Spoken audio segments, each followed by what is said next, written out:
വലിയ ദിക്റായ ലാ ഇലാഹ ഇല്ലല്ലാഹ് ചൊല്ലിയാൽ ഏറ്റവും വലിയ പ്രതിഫലമായ സ്വർഗം കിട്ടും. അതുകൊണ്ടാ മരിച്ചവർക്ക് 70,000 തഹ്ലീൽ ചെല്ലണം. ഏറ്റവും വലിയ ദിക്ർ ലാ ഇലാഹ ഇല്ലല്ലാഹ്.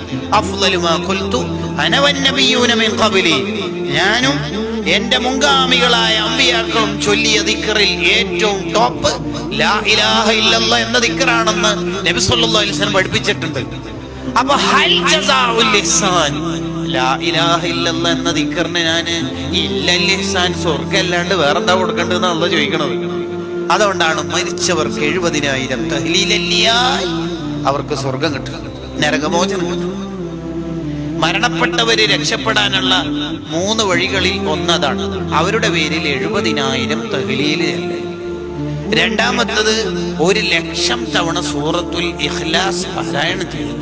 മൂന്നാമത്തത് സിമ്പിളാണ്, സുബ്ഹാനല്ലാഹിൽ അദീമി വബിഹംദിഹി എന്ന ദിക്ർ 1000 തവണ ചൊല്ലിയിട്ട് അവർക്ക് ഹദിയ.